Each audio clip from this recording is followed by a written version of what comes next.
Ryan Adams, welcome to Acquiring Minds. Thanks, Will. Thanks for having me. Ryan, you bought a paint company, actually a dealership for a coatings brand. We'll get into exactly what that means, what that business model looks like. But things went south early. You did 1.1 million in sales in the first 7 months of your ownership. Not a lot, not enough. For the last 2 months, you've done 1.2 million in sales in each month. So you've turned things around. We're going to learn how. Yes. Start us off, Ryan, with a little background, please. What's your backstory and how did buying a business come across your radar? Yeah, absolutely. So, I was in the military straight out of college. So that's like my, main 10 years after I, left college is what I did for a profession. I left the Army, landed here in Jacksonville after, my first couple jobs, and then was getting the itch to start my own business and, bumped into a couple investors, another buddy. We kind of started doing a search fund kind of like thing that it was really like informal, and the search fund like wasn't on my radar at the time.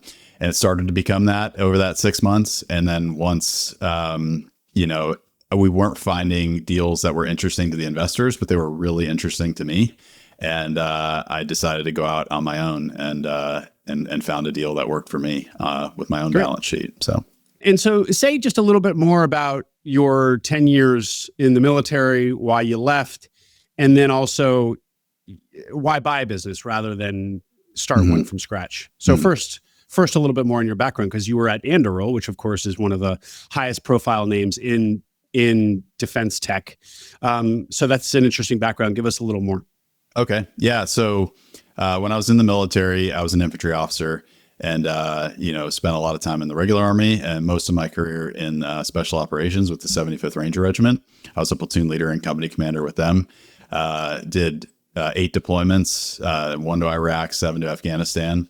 So that accounted for approximately, 48 months overseas, something like that. Wow. And, by the end of that 10-year career, I was, looking to the next thing in my military career, and I was burnt out. There was a lot of combat time in there, a lot of stress on the family. I had 2 kids at the time. I now have 4, and I was wanting to grow my family, and I was burnt out is really the main reason for getting out. Thank you for that. So you were burnt to a crisp. I remember you saying in the pre-call. So you pivot out. What's your first step before you truly get out of defense land altogether? So I had always kind of envisioned owning my own business. I didn't know how that would realize itself. My grandfather is a serial entrepreneur. He came over when he was 13 from Italy, or 16 from Italy, with his parents. And by like 18, he had bought a small gas station in Northeast Pennsylvania, turned that into a car dealership. Like just started like going to auctions, buying cars, putting it on the gas lot. Like, oh, I can use this extra space to like sell cars at the same time. And then grew like a big car dealership. They like very big for his area, and bought real estate and did all this other stuff. No high school diploma, no GED, and just made it work. And he's a great guy, and I look up to him for doing that. So I looked at myself as like having come from Notre Dame, this special operations background. I've been given all these gifts and tools, because of, the work that he did early on in his life. And I'm like, if he could do that, I certainly am kind of wasting some of this, business school at Notre Dame, operations understanding and getting after it in special operations. I can combine that into business ownership. Didn't know how that would manifest itself, but I did healthcare operations when I got out. And then I did project and program management for an energy company after that. And then I went into business development and sales at Anduril. So I kind of other than marketing, I kind of did like everything you could do, like in the corporate. I didn't do HR, right? There's other niche things, finance, but like some of the core business functions, I started to feel what that would look like. And by the time I was done with Anduril, I'm like, towards the end, I was like, I think I have the tools to go do this. I also really missed the ownership that I had in my Ranger company or in my Ranger platoon, and like owning that mission and having the agency to go out and execute. give us just a little bit more on that kind of quasi search fund arrangement you had with investors and how that led to you ultimately buying a business solo. Yeah, so a friend of mine from the Rangers, he was actually my company commander when I was in 1st Ranger Battalion, and he was connected with an investor, a high net worth guy who was a partner with another high net worth guy, and they were like, hey, maybe you guys can find something, we acquire it, and you guys go like own and operate it. So it was like the reverse ETA. Like we weren't looking for ETA, but they're like, hey, you should consider this model and let's go try this. So for about 6, 7, 8 months, we were kind of looking at deal flow for them. One night I was sitting here in Jacksonville, having looked at a couple of good deals, and I was just like, I really want to go just do something like now. I was so invested in these businesses we were looking at. I could see the scale and the growth that me or anybody else could like apply to it. And I started getting really invested in like, I know how I would go execute this. I just got to figure out how to like get this thing acquired. Okay, Ryan, great. So you decide that maybe this dynamic, informal though it was with these investors, wasn't really working out, wasn't coming to fruition. So then what? What's your next step? Yeah. So the next step was like kind of that day I had that realization where I'm like, I want to try to go at this myself. I pulled together my personal balance sheet. This was like in the evening. It was like in one afternoon, I was just frustrated. I'm like, all right, I'm just going to pull together my personal, this is like December 2022, pull together my personal balance sheet. I look at it. I go, okay, I've set my deal parameters, right? Like I set my left and right for my deal parameters. I was like, all right, what funding source? I'd always heard about SBA. So I kind of dove into that afternoon, that evening. And I'm like, okay, here's the parameters for the SBA. Like did a deep dive, a couple hours, like understanding that. Okay, here's my parameters. Like I can do this. I can basically do a full SBA, assuming that I have to put the 10% down for the, $5.5 million. Or maybe there's going to be an opportunity to do some seller financing. You said you thought you could do take advantage of the full $5 million from the SBA. Does that mean that you had enough balance sheet to do $500,000 of equity? Yeah, exactly. Okay. Yeah. Okay, great. We had investment properties, things like that. Some of that might have had to be liquidated or leveraged. Like I hadn't thought through that fully that evening, but I was like, I can figure this out, based on, and I'll get to that point, when I get there. I also had Anderl with potential, liquidation event coming up that spring as well. So you look at the SBA, you have the, you figure out what you can afford, what your buying power is. Right. Yeah. So that night, same night, so same afternoon, evening, I'm doing this math. I text the business broker that I had been working with on, looking at other deals here in Jacksonville. And I was like, hey, here's my parameters. Here's what I think I can do on my own. And if I find something that works right, like I'll go out and do it on my own. And he goes, great. I'll let you know. I think I have something. And like the next morning he sent me Rhino Shield, coatings company is what it said on the sim. It didn't, because, selling your brand, your local brand there, you've owned it for 25 years, don't want your employees knowing about it. So it didn't say Rhino Shield. It wasn't super explicit what was happening inside of it. Got the NDA out there, got it in. It still didn't say Rhino Shield under the NDA, but the numbers looked right. And I was like, hey, I would love to meet with the owner. That was kind of my next step. I was like, I just want to meet with this guy and see what this is all about. And what was it all about? So what is a coatings business? Give us some bullet points around size, numbers, history, et cetera. Yeah. So Rhino Shield here in Jacksonville is one of the oldest Rhino Shield dealers in the network. There's a network of like 40 to 50 other dealers. And this one had been around for 22 years at the time. This is the end of 2022, beginning of 2023 is when I was getting into this deal. So thank you. Yeah, the coatings company, it's a painting company. Like, so just for people on the podcast, like we do painting. We use a ceramic acrylic elastomeric coating that goes on someone's house. It's got a 25-year warranty. It's kind of meant for stucco and hardy board and cement applications. It can go on other things as well. So it is a paint. We like to say it's not paint because paint doesn't come with warranty. Paint doesn't protect. Paint doesn't reflect UV rays. Ours does. So we like kind of say it's not paint, but we're a painting company. It's just a really high end product with great longevity and has a bunch of other value propositions compared to like just a Sherwin-Williams, 1 gallon bucket, out of Home Depot. So I can get any color then. I can mix any color. We with do Rhino that Shield. in-house. Just we like have a our paint. own mixing and tinting. When Sherwin-Williams mixes your color or Home Depot, we have those same machines at our facility, and we tint our stuff to spec, and we can match. So a premium anything. paint product that has all these protective characteristics. Correct. Okay. So you'd asked about financials. I meant to look these up before I kind of know them off the top of my head, but essentially from 2000 or from 19, 20, 21, it was like 3.8, 5.4, and then like 4.8 kind of in that order, or 4.5 of total top line revenue. Right. And you're going through COVID. Remember, like people haven't forgotten about COVID, I'm sure, on this podcast. Like, so that was like the big COVID bump, for the home service industry. This business was no different. So I'm aware of that. And so the 2022 numbers were missing from that because the year hadn't closed out yet. I think it had like the first 2 months of 2022 or something, because the listing had been out there for a while, and it was listed at $5 million, by the way. We hadn't talked about that yet. So, and Ryan, so that first of the three numbers that you just gave us, what was it, 3.8? Yeah. That was a 2019 number. So that was kind of pre-COVID. Yeah. Where the business, if we try to carve out with the COVID effect, it's a $3.8 million business. Yeah. Is that one way to think about it? Essentially. Yeah. Essentially. Okay. That's kind of how I would look at it. And so I don't remember what the SDE values were, the seller discretionary earnings were, on those numbers. I remember where it landed, after the 2022 numbers came in. So forgive me for not knowing that off the top of my head, but, when I guess I can get into like the initial discussion with Rick, which would be interesting, who is the old owner. Definitely, but Okay. Can you give us how profitable is the company, and so roughly margins? You said you don't have SDE.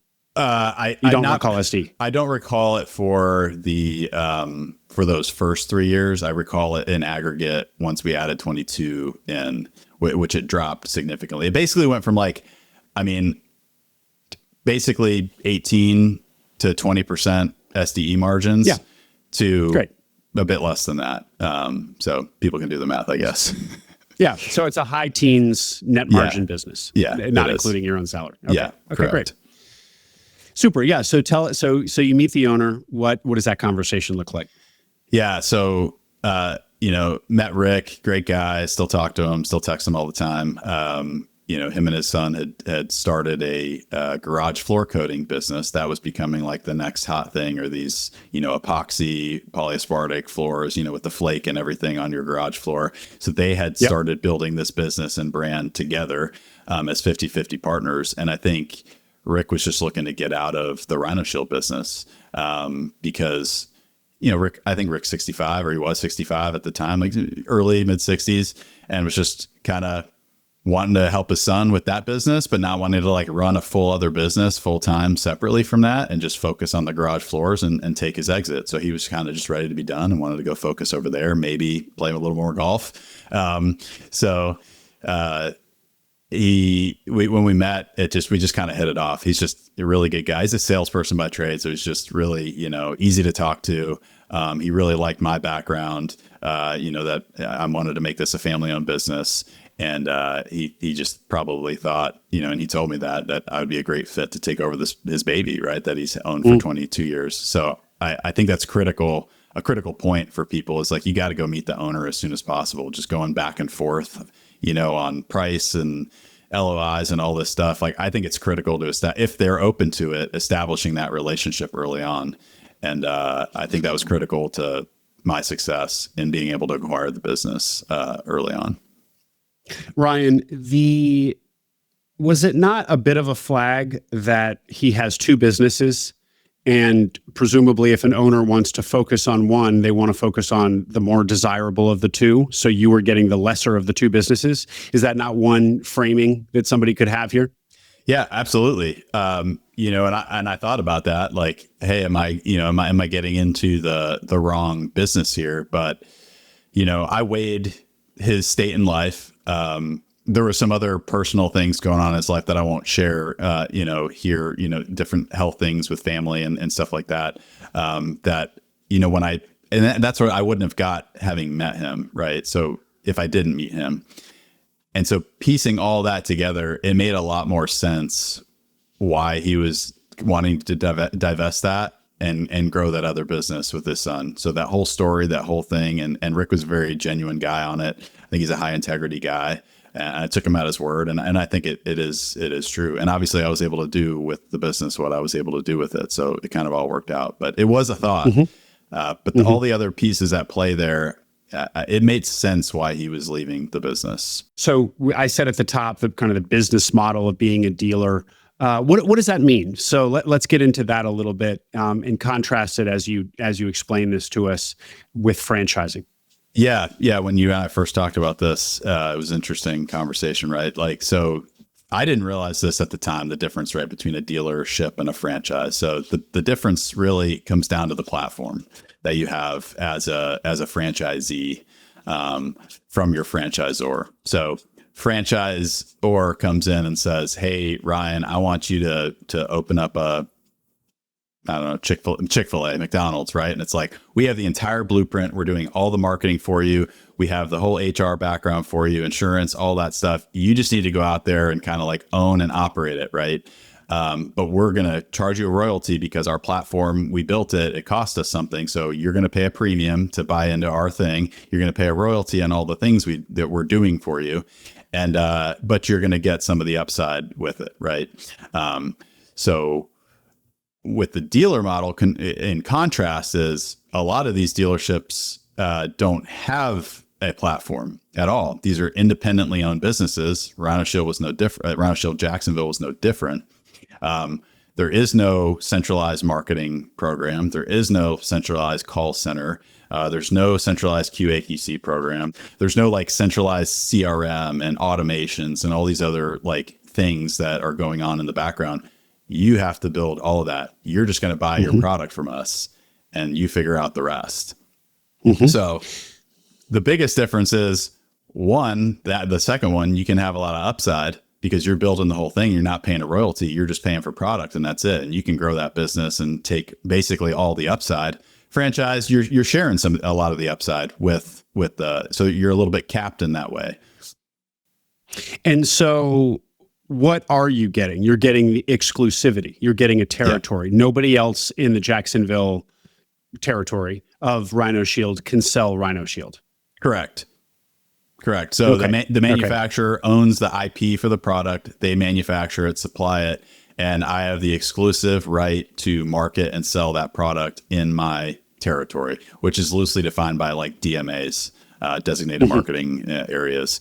So Greater Jacksonville, Gainesville area, Orlando, Tampa. Yeah.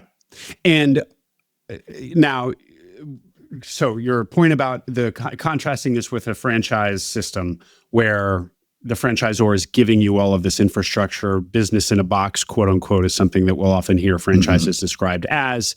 But one of the big things you are also getting, at least in the highest profile franchise systems, is the national branding. The Golden Arches, of course, the canonical example. Yeah. You just open a McDonald's and the people will come. Are you getting that here? Are you relying on Rhino Shield to do the marketing of the brand? Because otherwise, why sell Rhino Shield and not every other product as well? Why not just be a reseller of Rhino Shield plus Sherwin-Williams plus? Yeah, that's a good question. So no, the short answer is no. There's no real brand, marketing being spent on brand. Now they've spent money on, the fonts and the brand guidelines and the icons and the logos and all that stuff. Like, yes, so there is like a brand guideline, but each Rhino Shield dealer is responsible for doing their own brand building within their market area. So they don't really have that centralized marketing effort they're trying to capture a lot of the lessons learned from dealers and sharing those with the dealer network to try to lift everybody up. But there's no like dedicated, $1 million a year marketing, national campaign marketing spend to do TV and and billboards and all that stuff like that. That doesn't exist. And so why would you not? So I assume you are bound to sell just Rhino Shield. You can't sell competing products, or can you? It wouldn't benefit me to do that.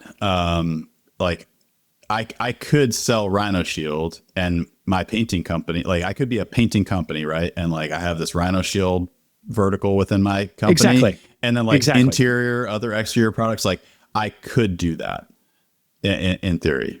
If you want to ask me why I currently don't, I can answer that. But yeah. So why is kind of being a dealer model where you're just selling Rhino Shield superior to just being a painting company and offering your customers a portfolio of options, one of which would be Rhino Shield? Yeah. So one, it comes down to focus, being really focused on marketing and selling one thing. Because as a home improvement, home services company, if you are not treating it like a marketing and sales organization, that's what we are. We're not a painting company. We are a marketing and sales company. That's what we do. We don't paint homes. We market and we sell Rhino Shield. Now we do paint homes and we get a lot of 5-star reviews and we have really good delivery on everything we say in the sales process, but we treat our company like a marketing and sales organization because that's what we are. And that's how you scale. I'm sure people have read the, $100 million leads or $100 million offers from Alex Hormozi. So when you talk about high ticket premium positioning, right? Scarcity, all those things, Rhino Shield, where it's priced and where it's positioned and its value on the market really aligns with that methodology, in which I really fully believe in. And so trying to compete on price with all the other painters is not where I want to be. My margins and my ability to sell product at our high ticket level with complete differentiation from everything else in the market is what's allowed us to grow and scale as quickly as we have. And so that would be a distraction selling the, regular latex paint. It would also be against everything we say in the sales process for Rhino Shield. We essentially kill paint in terms of its quality and its cheapness, right? In our sales process. And then we're like, well, but we actually sell it over here too on the other side of our business. So it kind of competes with that whole value proposition that we're offering. How many employees are here, and what does your manpower look like to actually deliver these projects?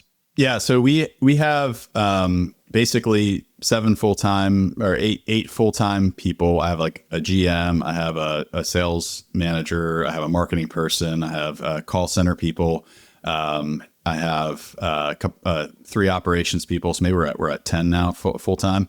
And then we have we're up to 9 independent sales reps, 1099 sales reps. So when I say FTE, like they're 1099. So we have another, so call it 20 maybe full-time people working on this.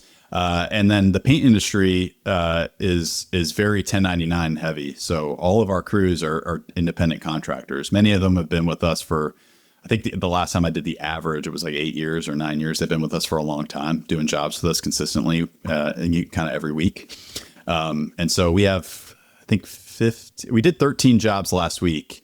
I was just having a meeting about it. So I think we have 15 or 16 total crews in there. And so you sub out all the actual painting work. Correct. Yeah. To our certified, trained professional installers. Yeah. And do they come with Rhino Shield shirts on? Do they arrive at the home? They do. Yeah. So they have all their own trucks, their own equipment, right? But they have our shirts, our hats.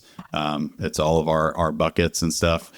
So they of our product. So they show up with all that, our yard signs, they put all that out for us. And many of them go from our job, one Rhino job to the next Rhino job to the next. On the weekend, they might paint cabinets in someone's house. They do other jobs too for themselves, but their exterior painting work primarily comes from us. And how do you quality control them? Because from the customer's perspective, they're still experience, their experience with the painters is going to be associated with you and your organization, even though in your own mind they're subs. Yeah. So how do you, and so much of, like you said, marketing is top of funnel all the way through to end of project, really. It doesn't stop at conversion. It goes all the way through to delivery and getting them leaving a good review for the next person to your top of funnel. Yeah. So how do you, and why, and just let me also preface this by, the reason I'm pressing on this so much is, again, Ryan, is because so many searchers look at kind of blue collar businesses, trades businesses like this, service businesses. And the hard part is the actual service delivery. And it just doesn't seem, I'm getting the picture here that that's not something that is that much of a challenge in your business. And so how have you avoided the pain that so many other folks running blue collar businesses can't? Which is, managing the crews, making sure the work is actually done right. Yeah. A lot of good questions in there. I'll try to hit all of them. It starts with people. It starts with hiring the right people. So the fact that I sit here so nonchalantly talking about how our marketing and sales organization is a direct reflection of how good my GM and my operations director are, my production manager, my service manager, and all the crews are that are running that side of the program. I don't have to worry about that. We've gotten 200, we had 88 5-star reviews when I took over the business. So 4 a year for the 22 years that Rick ran it. We average about 5 a week now, so it's just a much different program. And it starts with hiring the right people who care about that. And then it also, it goes back to our core values. That's one of our core values that we write for the company that we talk about. We just graduated a new sales class. I met them for the first time on Tuesday, kind of like towards the end of their sales training. And the first thing I did when I sat down is I handed them a printout of our core values. And that was the first 5 minutes of my conversation. The first 10 minutes was like, this is who we are. This is who I am. This is who I kind of expect you all to be. And so it starts with that. And delivery excellence is one of our core values, whether it be outward to the company, whether it be internal to some report, we're providing each other or having a conversation about. So it starts with that. It starts with people. It starts with core values for that delivery. The next thing I would say, it becomes incentives. How do you incentivize those people to want to do those things, to make sure they're doing those things? So the profit sharing that my operations people have, their KPIs are around 5-star Google review rates. Like, wow, that's why we get 5 or 6 a week now, because I made it an incentive for how they're incentivized to grow their bonus structure and to grow our business. Right. So, one with the leadership there. And then on the crew side of things, how do we keep them incentivized? How do we keep them invested? Well, one, we pay them a percentage of net sale, the net sale price. I don't pay them a price per square foot. Like, okay, you make $1.20 a square foot on this job. No, they get whatever we sell it at. They get 20% of the net sale price. That's what they get. They're owners, right? Like, they're not really, right? But if you get a percent of the business, you're an owner, right? You have some ownership in that. And 20% of net sale for a Rhino Shield job is a lot more than they're making from anybody else they might get a lead from. So we're paying premium and giving them a percentage, and they feel invested in that project. I'm getting a piece of Rhino Shield, this job. I'm an owner, right? You get a percentage of something. Salespeople, you get a percentage of commission. Like, you're an owner. It's different than equity, but I consider it ownership, right? And they do too in a lot of ways. So there's that. That 20% of net sale is contingent on you having an 80% Google review rate. If you drop to 75, you're now at 19% of net sale. If you drop to 70, you're now at 18% of net sale. You get where I'm going with that? So like, there's conversations weekly with our crews about the importance of that. Now, that doesn't necessarily mean that they're doing it right. There's a whole QA/QC side of this that's we got to talk about as well. But they're not putting the paint on so thin that the customer notices and then they're not giving us a 5-star review. Like, they're doing a pretty good job. They're cleaning up the job site. They're doing everything we said in the sales process, or else we wouldn't be getting those 5-star reviews. So it comes back to incentives with them as well. And then the constant conversation around that delivery excellence that we emphatically emphasize all the time. And then as far as the QA/QC side goes, it's a part of our business that we're really trying to hone in as we grow and scale. Having more touch points with like back office people to get out and spot check, wet mill thickness on the application of the process. Even if it's just taking pictures before, during, and after each of the steps of the application, because there's a priming portion of it, there's a top coat portion of it, there's a thickness requirement that we have. So part of that can be managed with the amount of paint that's going out the door or not, like how much paint they have left over at the end of the project. Could it have gone on too thin? We also use tools like Hover, or Eagle View, which people are familiar with for measuring roofs and walls and stuff. So you can get really accurate measurements. So we know like very accurately how much paint should be used on a given project because of these accurate, 3D renderings we're getting. And so if too much product's being used, well, where's that going? Is it being stolen? Or, if not enough products coming back or too much products coming back at the end, hey, I had this left over. It's like, well, how do you have anything left over? We gave you the right amount to do the proper amount of coating on there. Did you go too thin in some places? So there's some checks and balances there, but when your territory is like 7 hours from tip to tip, it's pretty hard to be on every single project. So you got to rely on good people and making sure that they're incentivized to do the right thing always. Remind us again the terms of the acquisition or what it was selling for and how you structured the deal, and then we'll get into the transition. Yeah. So, it was originally listed for $5 million. That was pre-2022, end of year numbers. So this was beginning of 2023. So to not have those numbers yet was a pretty critical piece to whether or not I was going to do an LOI or not for this business. So after I met with Rick the first time, it was like, hey, I'd love to get an LOI out. Like, let's get the 2022 numbers in. I'm sure you're going to be closing the books. He's like, yep, give me a week or two. And he did that, got the 2022 numbers in, and they weren't where he wanted them to be. They weren't where obviously I was expecting it to be, kind of returning back down. I think it ended up being 3.2 or 3, like it really kind of dropped back down even below some of the 2019 numbers. Yeah. And so weighting that new number against everything else, I kind of landed at this 800-ish SDE. Like kind of weighted SDE, I would call it. And for me, the multiple, I obviously wanted it to be under 3, maybe 2.5, so trying to figure out where that would be. And so landed at like 2.8, whatever. So it was 2.8 something. I forget. You could do the math. So I don't do public math well, but 2.5 million was what I had in my head now for the new number of what I thought the business was worth. My broker comes back and goes, hey man, I'm so sorry. Like, yeah, that's just not going to work. I'm sorry. This deal's not going to work. I'll go find you something else.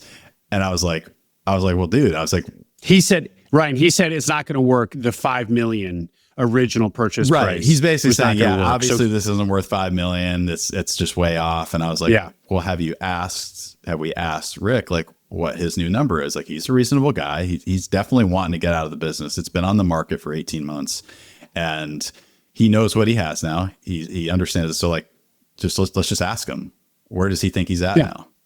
And Rick came back 2 days later, I think, and was like 2.5. And I was like, done. I was right there. I was like, let's just do it.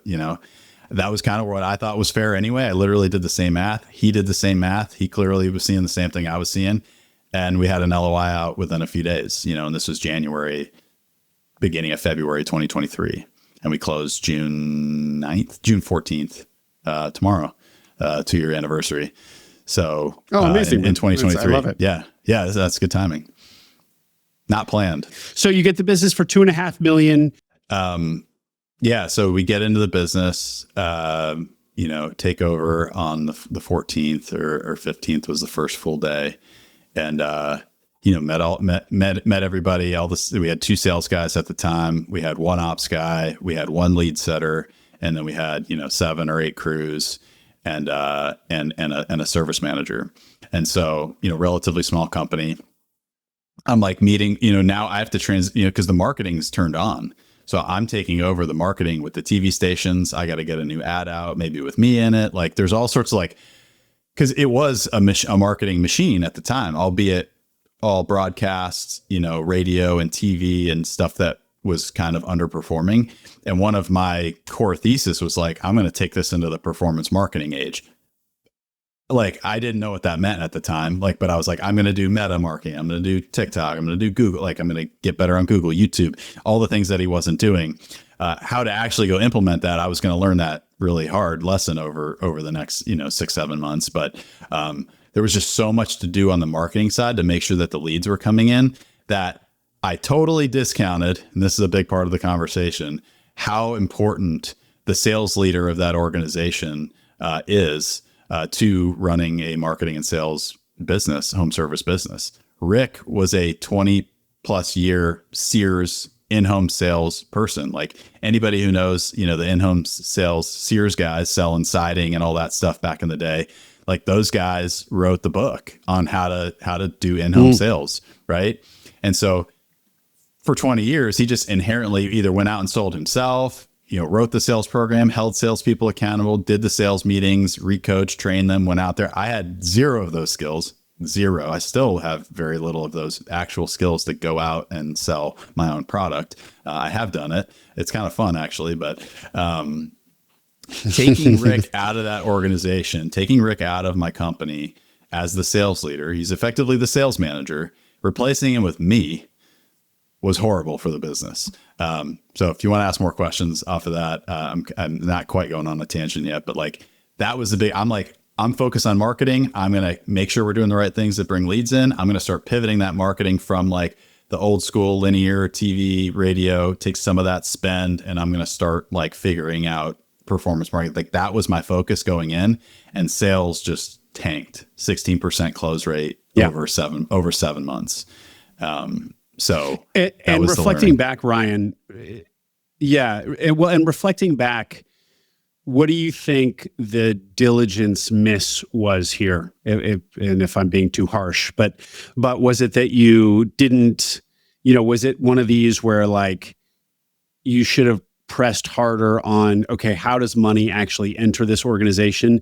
And that would have uncovered because this is kind of a story of a key man risk. Yes. And the key man in this case happens to be door-to-door sales, or not door-to-door, but home sales, in-person, in-home sales, and underappreciating that key. So anyway, how do you look back? What questions should you have asked, or could you have asked, that would have uncovered this dynamic? I honestly haven't thought much about that, of what I could have done differently in due diligence to realize that. Because I don't even know, I don't think I fully understood, maybe I could have talked to one of the other Rhino dealers early on, maybe I could have asked for that, because, we'll get to the part of the story in December 2023, 6 months into ownership, when Danny Hoey in North Carolina took me under, and he'll watch this podcast. He took me under his wing and was like, you have a sales problem. I know how to help you solve it, because he was a Sears in-home sales guy. Like all these guys came from the same, they were all cut from the same cloth. So, maybe in hindsight, asking the dealer, right? Because this is a dealer model, asking the dealer that I'm about to enter into an agreement with. I bought Rick's dealership, but I also have to sign my own dealer agreement now with the manufacturer. Maybe what I should have done was had a more candid conversation around like the sales process in the organization, and hey, could you connect me with a couple guys? And they absolutely would have, because they connect people with me now, so it's like, I should have been more like pushy. And that was one of my feedback to them, a year later, was like, had you done this for me, I wouldn't have suffered or almost gone out of business or whatever. So now they're trying to push new dealers towards guys like me or Danny or Jim before the sale closes, or as it, so I think that's the real takeaway there, especially since you had that dealer network. Can't speak for other businesses that are just by themselves, but that was a miss, I think. And you're not being too harsh. It is what it is. The other thing is, this would be a similarity to a franchise network before we talked about the contrasts. But the similarity here would be that in both dealer businesses and franchise businesses, you have all of these other owners around the country that you can learn from, and in fact, hopefully try to talk to before you buy the business, and understand as much as you can, absorb as much as you can from them before buying the business. So there's this pre-baked network of other owners that you can lean on both before and after your acquisition, which is a happy dynamic in both, I guess, dealer businesses and franchise businesses. Great. Okay. So you get into the business and and sales just start declining. What happens? Talk to us about almost going out of business. Yeah. So, well, one key piece of like, as you're transitioning and as we were closing, I think it was like 5 days before we closed or a week before we closed, my SBA loan officer, Jeffrey Tanner, great guy, really loved working with him at Central Bank, Florida, by the way. He came to me and he was like, "Hey, you know what? I was thinking about this. You should take 300K in working capital instead of 100 or something." I forget what I had it at. I blocked it out of my mind because it was so stupid. And that's not being too harsh. That's being like kind of nice. I think it was like 70 or 100, right? And he's like, "I think I would feel better if you took a 300K working capital." And I was like, "Oh, well, you'll give me that." And at that point, I'm starting to think like I should probably just take whatever they'll give me, on top of this loan. And so he's like, "Yeah, let's go 300K." And he kind of knows this, but like probably needed almost every single cent of that 300K working capital, or else you and I wouldn't be having this conversation. I wouldn't have gotten 7 months down the road. So working capital requirements for your business, multiply whatever the number is you come up with by 5. Would be 3 to 5 would be my recommendation. You're being too conservative because you're thinking, "Oh, I don't want to take more money than I need." But you can't go get money later. It's really hard to get money later when your bank account's going like this. So you're in a position when you're buying that business at that time to like whatever you can get, take it. And if you just pay it off early, great, but if you can get more working capital to sustain you through any kind of bumps, take it. And that was a big lesson learned for me, that thank God he said that. I thanked him for that later. So anyway. Yeah. No, it's such a great point. It's such a great point, Ryan. Thank you for highlighting it. The working capital and being undercapitalized is managing working capital is so hard for first-time business owners, and being and as a consequence or related to that, or maybe the reason that you find that you're cash constrained is because you don't have enough working capital to begin with. The business is undercapitalized. Also, a problem. So great point to highlight. And getting that extra working capital, that 300 in your case, so that comes with a monthly expense because it's basically more loan, but it's in the grand scheme of things relatively small. Correct. Yeah, when you're looking at a $2.5 million loan, or 2.2 after my deposit, tacking the 300 back on to put it right back at 2.5 essentially is like kind of makes sense. Exactly. It's not that big a deal. Yeah. Great. Thank you, loan SBA lender. Thank Danny. you, Jeffrey. Or Danny? Thank you, Jeffrey. No. Jeffrey. Yeah. Thank you, Jeffrey. Cool. Okay. All right. We still haven't gotten into the collapse here. Yes. So, okay. So first 7 months, I'm obviously seeing that close rates aren't where they need to be. We're not generating sales. We didn't do over 200K in sales in any of those first 7 months. In fact, 1 month, one of my sales reps went 1 for 24. I think it was in the month of November. And that was when I was like, "Oh crap." this is not good. And the other sales rep, who was the better of the two, took a 2-week vacation during that month. So this other sales rep that wasn't doing a good job was getting even more leads than normal and was just doing really bad with them, really bad things with those leads. So man, I'm smiling about it now. Never thought I would. But yeah, so bank account is dwindling down. I'm finding myself in a cash crunch. I'm doing the runway. I know how much time I have left at this pace, basically end of January. If I don't fix something, or February, I was like, if I don't fix something, we're done. Like, it's just not going to work. I'm going to have to recapitalize the business somehow. Like I'm trying to figure that out. So I actually used I actually used a QuickBooks short-term loan during that time. Like I just looked at what can I get right now before the bank account goes down? Got, $100,000 short-term loan from them to tack onto it just to give myself a little more runway. I was getting whatever I could into the bank account to make sure that I had enough to sustain as long as I could. And now the clock is ticking. I need to figure this out. So this is November 2023, about 6 months in. I know something's wrong. I've been reaching out to Amcoat, the Ryan, sorry, let me interrupt real quick. Yeah. So when you say one of your sales reps, he basically had 24 leads, and these are warm, good leads. These are homeowners who have raised their hand to say, "I'm interested in your product," and he goes and visits them. Right? Yep. It's an in-person sale, Yep. and he just closes one of 24, so 4%, and that is not sustainable. That's quite disastrous. The good news is, though, you say to yourself, we got the leads. If I can move the one of 24 to 3 of 24, anything but or that. 5 of 24. Yeah. You can quickly claw your way back to real revenue. But also, how are you thinking about this in terms of like what's going wrong? I knew we were generating leads. We were setting appointments. My lead setter was setting appointments. So those were set appointments. Like they left a form fill, they called in, we scheduled an appointment at their house, set all the conditions for you to go out to the house and be there, and you don't close it, right? I knew we had a closing problem. I knew we had a sales problem, and I had been so focused on generating leads. And at that point, we're starting to get Facebook and YouTube leads. Like we're starting to transition and even like more, like I'm like generating more leads and we're selling less. So I'm immediately thinking, oh, it's lead quality. It's something I'm doing with the leads. Like I start thinking about that, and I'm just like, it's not that. We should be closing more than 1 for 24. So I knew we had a sales problem, and I mentioned that to the manufacturer, and they connected me with Danny up in North Carolina, and they're like, you should talk to Danny. So they gave me his number.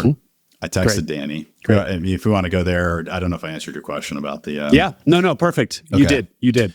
Yeah. Enter Danny.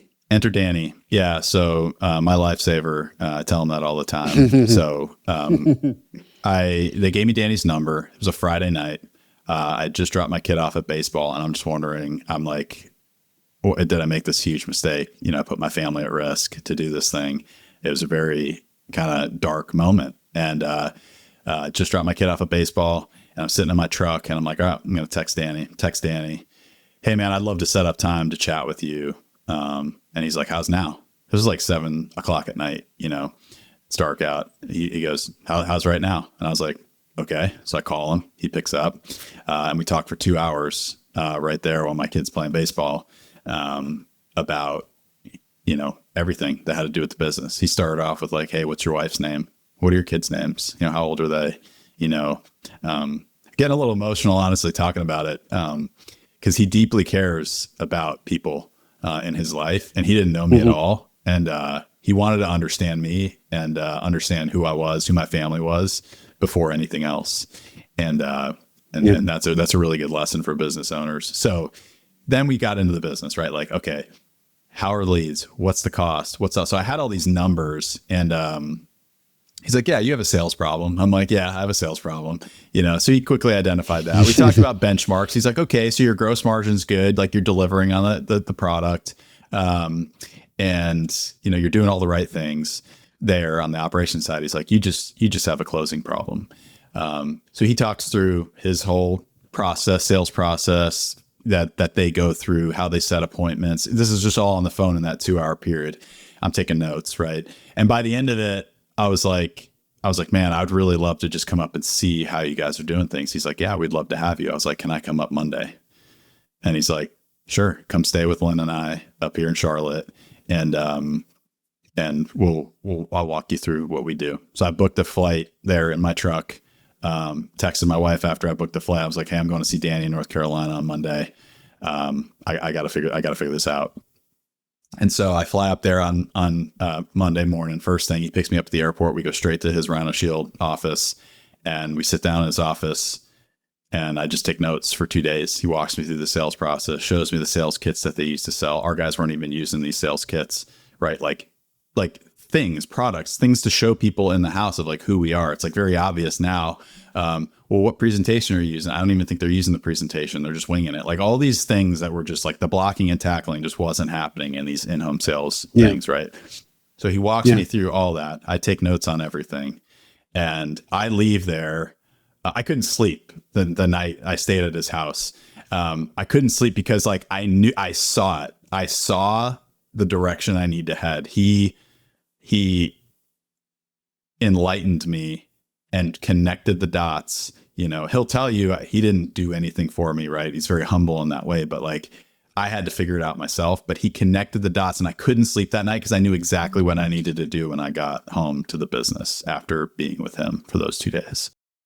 What does he do? What do you come home and start implementing, and how does it turn around? Yeah. So, you know, I looked at our sales presentation. I was like, hey guys, are we using this? Yes or no? Like, okay, well, let's update it. Let's make sure it's got all the right information in here. This is a sales presentation. So like on an iPad, like, hey, here's Rhino Shield. Here's who we are. Let's add our Google reviews there. Let's fix it and make it what it needs to be. You guys using the sales kits? What sales kits? Like, no, we don't use those. I'm like, well, we have 2 of them in the back here that I bought with the business. So like, we're going to start using these. This is how Danny is. So I kind of retrained my sales staff based on what I now had this like feeling like I could kind of be the sales manager. And I was like, here's how the sales process should go. You're going to use the heat lamp. The heat lamp shows our reflectivity. It's this cool little demonstration we do in the house. You've probably seen it if you bought Windows. Anybody here on the podcast who's bought Windows, I'm sure they busted out a little heat lamp to show you the xenon inside and all that. So we do something similar with Rhino Shield. So all these cool things that help us build the value in the home, they weren't doing. So implemented that right away, started we call it dispoing a lead. So telling me what happens after an appointment, like, was it a demo no sale? Was it was it a no show? Like what happened in the home? We weren't like dispoing the lead in front of each other. So there was no like internal salesperson accountability to what happened on an appointment. Like I would have to call the sales rep to ask them what happened at their 2 p.m. appointment at 6 o'clock at night. Like there was no internal feedback loop. Bad on me, right? I feel stupid even saying that, honestly, at this point in my life. But that was one thing Danny was doing that I took back. And close rates kind of came back up like pretty quickly. We're like, okay, we're selling a little bit. I was like, oh, okay, I kind of know what I'm doing here. I grabbed a bag. I started going out and running that sales program, and I sold a couple. You know, I was like a 50% closer for like the four I went out on, right? But I was like, I need to feel the confidence in this process. I need to take this. I need to be the sales leader. That's what I walked away with in December. But I quickly realized, I'm not really long-term the best fit to be the sales leader for the organization. I think I need to find a pro that can come into my business and go and help me build this sales team. So I put a job application out for, an in-home, one call close sales professional. I wanted to get another guy, and I wanted to get a third guy so that you could have some competition. If I had 2 guys and the worst guy, I couldn't fire the worst guy because there were too many leads for the one guy. I needed 3 to be able to have some sort of like parity and like accountability. So I was going to hire this third person. And when I put that job rec out, I got a bunch of guys in, started interviewing them, some good fits, some not. And then a guy messaged in and was like, hey, I'd love to do this position. But he was like sales VP, in-home sales, one call closer, 25 years experience. I was like, I don't need a sales manager right now, but maybe I do. And so I hired that guy. Even though he was like, yeah, I'll come in and be a sales rep. I'll just sell at first. And if I become your sales manager, great. I think I can, but like, I'll just show you what I can do. And he came in and we talked a lot. We went to Arizona together so he could see the sales training program out there and what they were doing. And we came back, we revamped our presentation. This is in January 2024 now. And he's like, I got this. I know how we're going to do this. And he went out and closed like 7 of his first 8 jobs at a much higher price than like we repriced everything.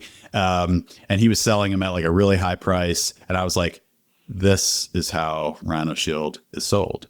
Right. And so, I quickly promoted him within a couple weeks to the sales manager. I'm like, we need to revamp our whole process here. You need to help lead us to the promised land with these 2 other guys I have. And we need to turn this thing around. And we did. And that's kind of where it started to like go the correct direction. And, within, I think by that April, that March, we did 700K in sales.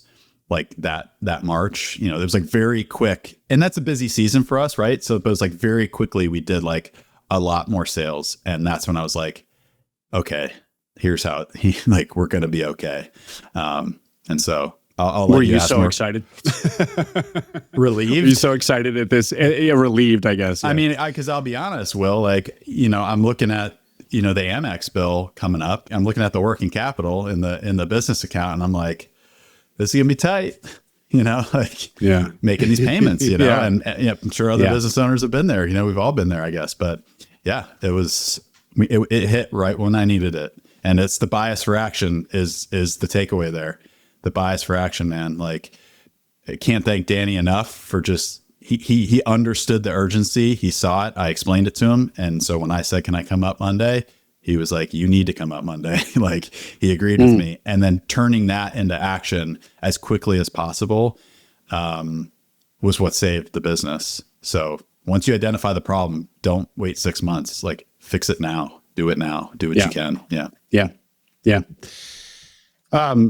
Ryan, just one of the things that we always consider when evaluating a business is how challenging hiring is for the service delivery. And as you've said here, this is a marketing and sales organization, and so your salespeople, as you just finished describing, are really the lifeblood of this business. When I hear a home visit, what do you call it? The one visit sales closer? What is that phrase you keep using? A one call close. A one call close. Yeah. Yeah. And going into the home or whatever. I feel like that's maybe not a lost art, but it's done less than it would have been done in the past, I assume, although maybe not for home stuff. Anyway, how hard is it to find those people?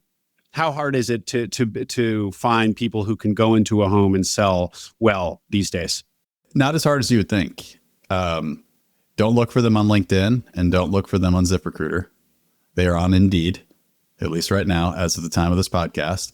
That is a lesson learned. I've spent a lot of time and money looking on LinkedIn and ZipRecruiter for these people. And for whatever reason, in-home salespeople are on Indeed. So that's a really great way to find them. They come as soon as we put a job posting out. I think it was 4 days for this most recent round of people that came in. We found 5 in 3 days, 5 really good quality in 3 days on an Indeed thing. And Indeed has some things where you can search for what you're looking for. So like, if we're looking for an Anderson window guy, or we're looking for, someone who, or like Erie or a West Shore Homes guy, like other places we know run the one call close program, because we want that type of salesperson. You can go kind of target those people and try to pull them in and send them a message like, "Hey, saw you were on Indeed, worked for Anderson. Would you consider applying for our thing?" So you can do some outreach too. So not that hard, to be honest. Great, Ryan. Well, we have covered a lot. We're getting toward the end here. So just to round out the kind of the reviving the business and putting it on a growth path, you got to $700,000 in that, I guess, that first month after starting to figure things out. At the top, I said you've done 1.2 now for the last 2 months. So has it just been basically steady growth since coming out of the crisis? Not really. I think there's been a lot of ebb and flow of that. Like, we started off on this 700, like 500, 700, 700, and then it dropped back down. And then it just kind of, we never really gotten high above the 700. There were a few months like that, but it was our average. Oh, because you said it was high season too, wasn't it? It was, yeah. And then it kind of dropped off. And, what you really have to understand, the point I'm going to make is you really have to understand all the levers in your funnel. And in a home service business, there's a raw lead. There's then an appointment that gets set. There's a lead that gets issued. So that's after the appointment gets confirmed. So that lead gets issued to the sales rep. The sales rep then demos it, which is when you go in the house and you put your product on the table and you try to give them price, and then they either close it or they don't. And so there's a lot of focus that gets put on the close rate. What is our close rate? What is our close rate? Yeah.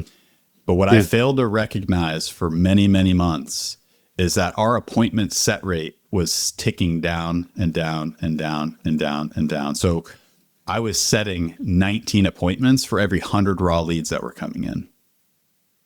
That's not good. So I'm like, my cost of marketing is climbing, but my close rate's really high, and my net sale per lead issued, which is another really important metric. It combines your demo rate and your close rate into like a number that's better than close rate. So how well is that sales rep doing? Is their net sale per lead issued? I give them a piece of paper to go to a house. What do they do with it? Do they find an excuse not to demo it, or do they demo it and get the job done 40% of the time? So the next problem that I had to solve in my business was my cost of marketing was going up. So my return on ad spend is going down, right? So cost of marketing is like a percentage of your P&L, right? ROAS is kind of how you look at it in the marketing world, which is if it's going down, that's bad. It's inverse. So my cost of marketing was going way off benchmark. So we were going like, should be 15% for me in my benchmark. We were like up over 20 and it was ticking up. And I'm like, I go to my sales manager. I'm like, hey, like we got to solve this. Our appointment set rate is going down, down, down, down. He was overqualifying leads. We were overqualifying people on the phone and only setting the best appointments instead of setting not as many as possible, but like opening up the aperture to get our guys more opportunities to sell. So we were really focused on this like 55% close rate. NSLI is super high, but I'm like, but my cost of marketing is continuing to climb. And it was because we were overqualifying leads and that appointment set rate was not where it should be. And so I'm looking at, man, great close rate, great NSLI. I should be making more money. What's going on? Well, we're setting less and less appointments over time. We're getting too prescriptive. We're generating a lot of sales resistance on the set call with people. We weren't using good scripting and we weren't willing to innovate and change. And so I ultimately made a change at the sales manager position because we kind of couldn't solve that problem and I expected him to help me solve it. And was he overqualifying leads so that he would show a good close rate? Exactly. 100%. I will say, regardless of what his intent was, in the back of his mind, Ryan failed to set the appropriate incentives so that everyone was aligned in the right way to achieve the best results. And I fixed that, is how I'll phrase that. And you fixed that by removing this person? There were coaching conversations around it. There was some attempt at incentive tweaks that ultimately didn't land well with this person. And then there were some coaching conversations around this needs to improve because the mantra was, well, you just need to spend more money and then we'll sell more jobs. And I'm like, yeah, but I can't spend money when my benchmark, when the P&L line item for marketing is going through the roof. You're making money. The sales reps are making money. Ryan's not making money. The business isn't making money. So after coaching conversations and trying to get it, the not broke, if it's not broke, don't fix it mentality was really shining through. Mm-hmm. And one of our core values is innovation. And so not broke, don't fix it, and innovation don't really meet well. And so it was kind of like a lack of core value fit at that point. And the unwillingness to the lack of willingness to move the needle on those things, because hey, if it's not broke, don't fix it. Well, it is broke. Our definitions of broke are different. Your close rate at NSLI is high in your mind, but what really matters, the P&L, the bottom line, is way off and it's broke. And the reason is because of the appointment set rate. And if you're not willing to work with me on how to fix that, I'm gonna have to find somebody who does. And that's ultimately what we did. And then overnight, we had the first $1.2 million month. The month the month we made the change. So I was right. I was right. We were leaving, and Jim Williams out in Arizona told me this, and it always resonated with me. He goes, I think you're leaving money on the table. Like that close rate in NSLI is too high. He's like, it's great, but he's like, it's just too high. Your appointment set rate is probably too low. He was telling me, he's like, and you're leaving money on the table. And I always thought about that for like a year until I finally made the change. And he was right. I was leaving money on the table. We were. Ryan, I recall, I think on this point, a line that you said in our pre-call, the best salesperson is not necessarily a good sales manager. Was that encapsulating this very thing we just talked about? I think so. Yeah. And also that a bag carrying sales manager doesn't necessarily have, I say bag carrying, like actually goes out and sells as well as leading the team. The incentives aren't aligned well there. They can quote unquote, whether they're doing it or not, poach leads from they're incentivized at the end of a month to go out and just sell themselves to bring the business in, as opposed to selling through their team that they're building. And so there's a lack of incentive there of like, if the only way the sales manager makes money is if the team does well, that's probably good incentives. If the sales manager can still make money and the team's not doing well, that's probably not a good situation. And that's the takeaway. Yep.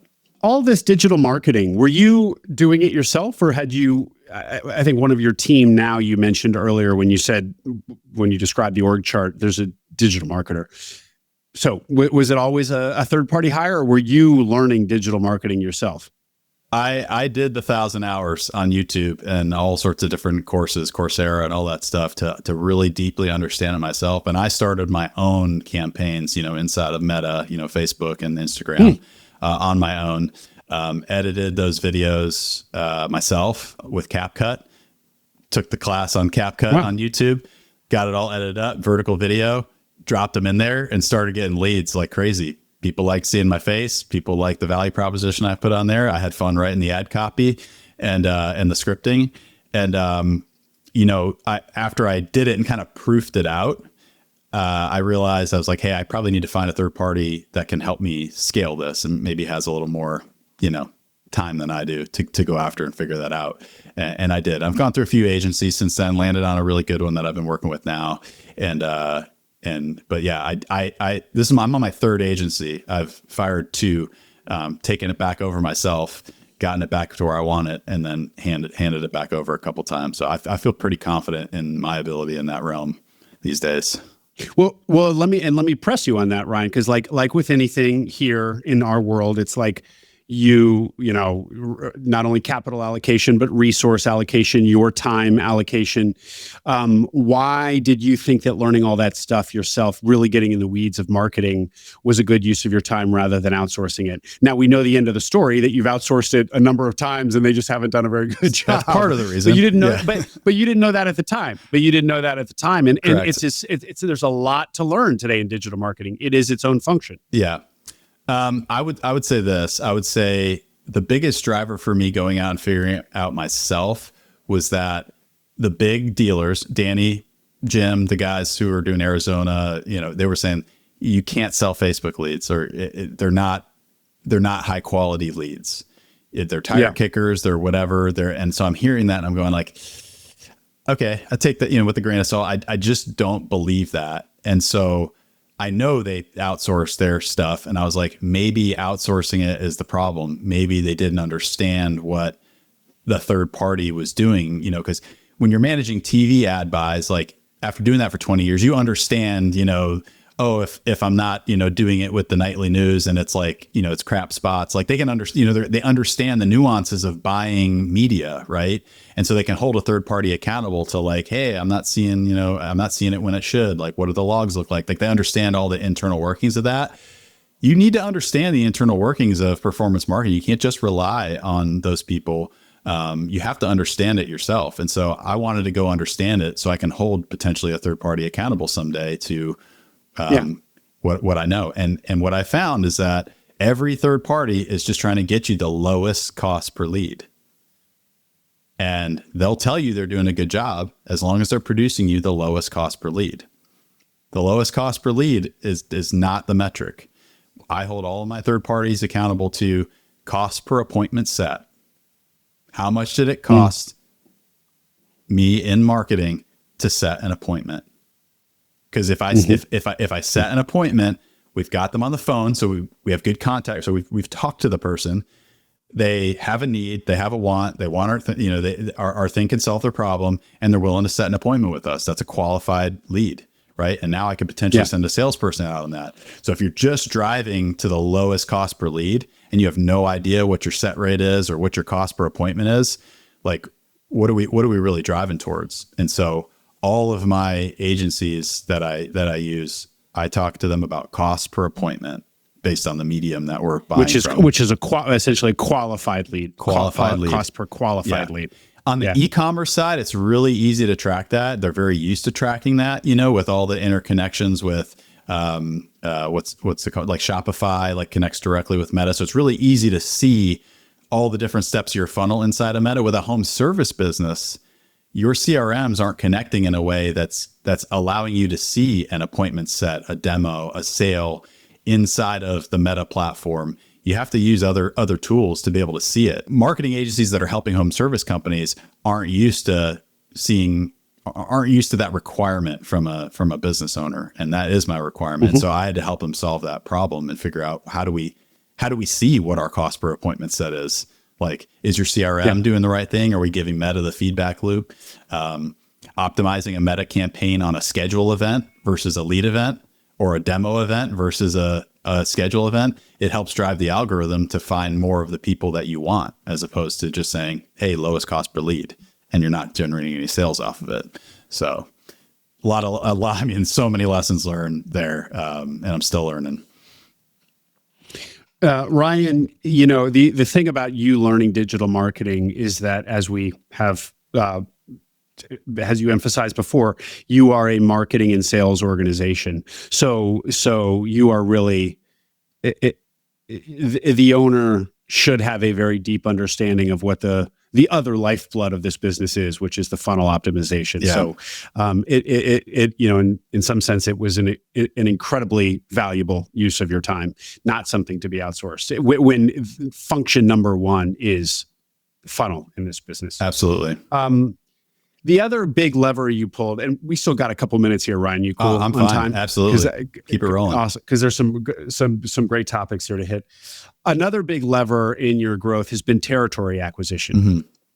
Talk to us about how that unfolded and how it moved your numbers. Yeah.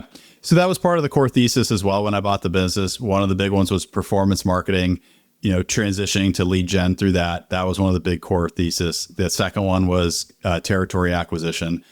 So, you know, when you buy a business at a multiple that you buy it at and you take a loan, like, you got to have some growth, you know, some growth aspirations if you want to be able to service that debt and maybe make a little bit of your own money. Right. So that was always part of it. I kind of set a 24-month goal for moving into an adjacent territory or growing into a new market. Didn't know which one it would be exactly. There was somebody to my south in Orlando that I knew was not doing a lot of business, despite Orlando being like a 3 to 4x size DMA relative to Jacksonville. And so that was kind of like in the back of my mind, like, hey, maybe I can buy that guy out or whatever that looked like down the road. And so I set a 24-month goal for that.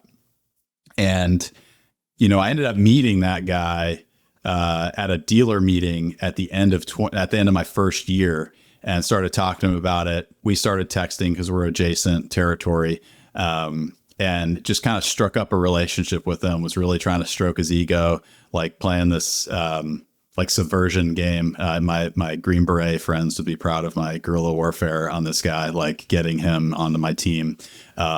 Because when May came around, so less than 12 months after the acquisition, I had teed it up and gotten this guy so excited about like retiring and moving on to his next thing that he offloaded his territory to me for like pennies on the dollar relative to what I got Jacksonville for.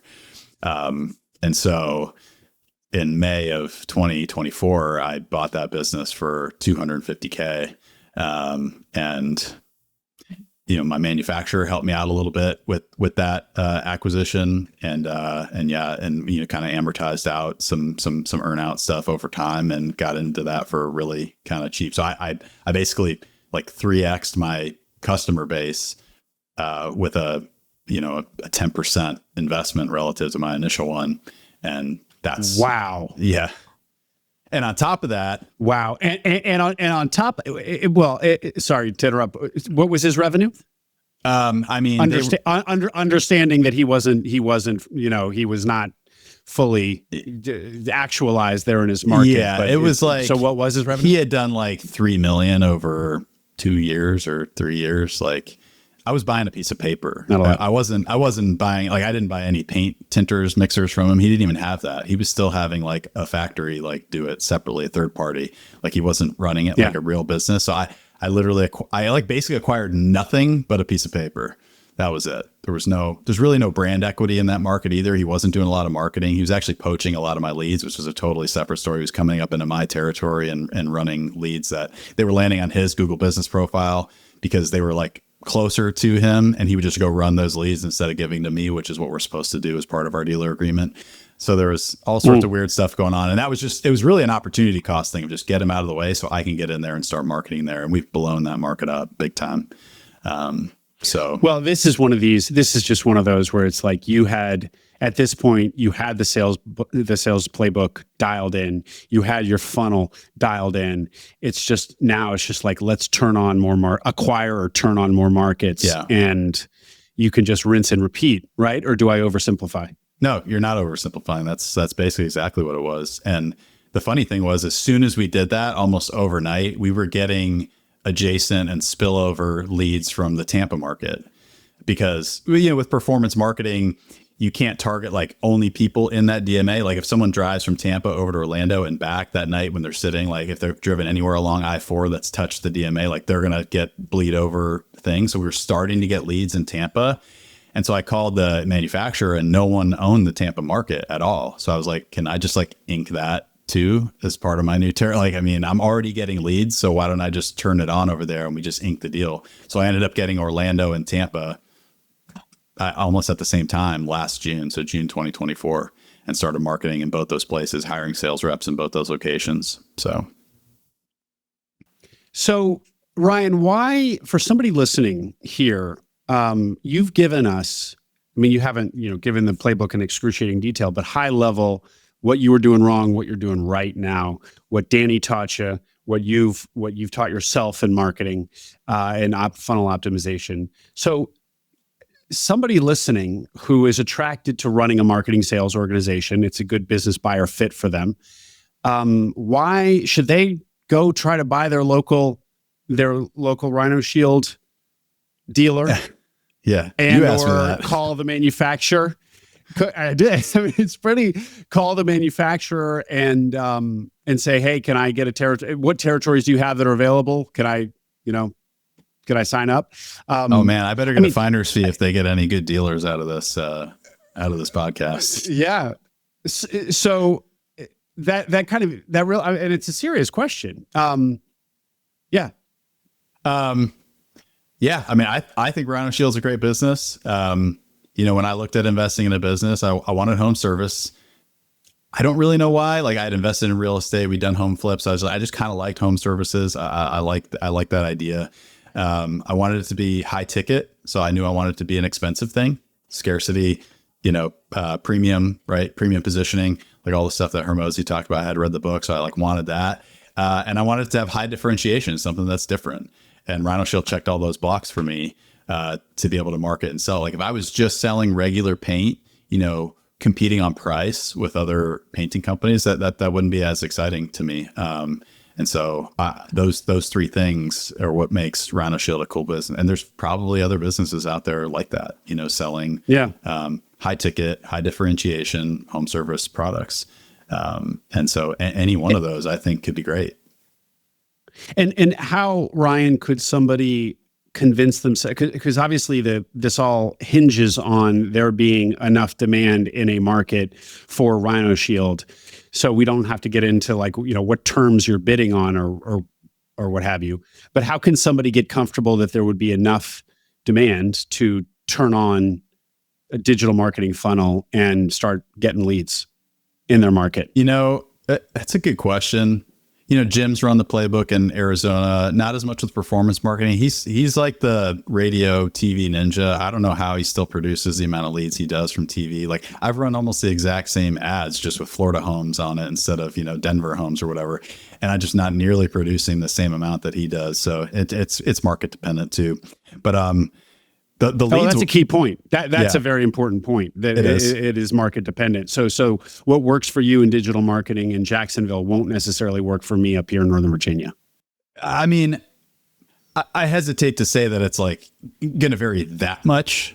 Like the guys in Boston, their cost, their ROAS is through the roof. Like their performance marketing campaigns are. I'm like, dude, how do I get the cost of marketing that you guys are getting? When they turn theirs on. So. I think there's a messaging component there. I think there's a brand awareness component. Like they've been there for 20 years. So when they turned on performance marketing, like people might have seen them on TV or radio. And now it was like, oh, there they are again. Let me, the call to action's there. So it's so nuanced. I think it should work and could work anywhere. It it's really the ability to follow through. One, to track the data. Is it working or not? What is my cost per appointment? Is everything in my marketing spend and funnel aligned with the P&L line item and the marketing spend? And is it all lining up? One, and what is, and being able to like track that and see that quickly and make a decision on that. And then two, the leads are going to come.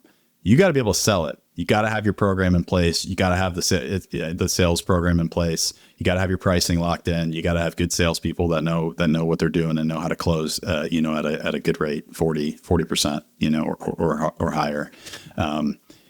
You can produce all the leads you want, and you will in whatever business that you're trying to do. If you don't have a good sales program to follow through with those leads, you're not going to make money, and you're going to almost go out of business like me.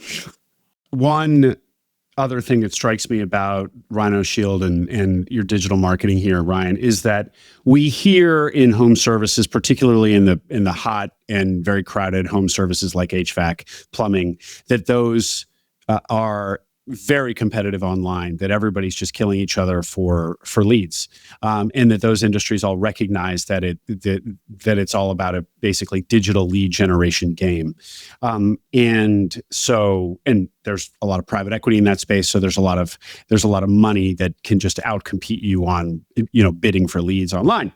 Doesn't feel like it feels like this is still a pretty unsophisticated market to compete on digitally, which is happy for you. Yes. No, absolutely. And I would say that a lot of those, you can leverage like a lot of demand capture platforms like Angie and all those other things for potentially even HVAC and other things like and bathrooms and doors and windows and stuff. With our business, those things like don't really work because people who are on those platforms are looking to compete on, for businesses that are competing on price. And so we've positioned ourselves as like just something different. We do see other painters like doing the digital marketing thing and it's awesome. They're doing a really good job at it. But yeah, I would say, yes, it's relatively unsophisticated. Like you'll see the big franchises are kind of doing it now and they have a little bit of a playbook for it. But at the end of the day, we have a different value proposition than them. So someone sees us, they're seeing those same painting ads, they're in the market and they're going, wait, 25-year warranty. What's this about? The insulation? Oh, kind of weatherproofing, hurricane proofing.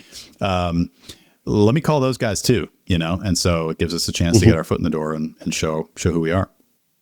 Great, Ryan. Close us out with the vision looking forward. So where do you think you can get this? So let's, first of all, 1.2 million, understanding that maybe you're not going to do that every month from now until eternity, but that is what? That would be 14 million, 14.4 million, if annualized, if you hit that. So you're probably a $10 million business now, fair to say? Yeah, we're shooting for 10 million by end of calendar year. But $1 million kind of the floor now with our program. We're moving into West Palm next week.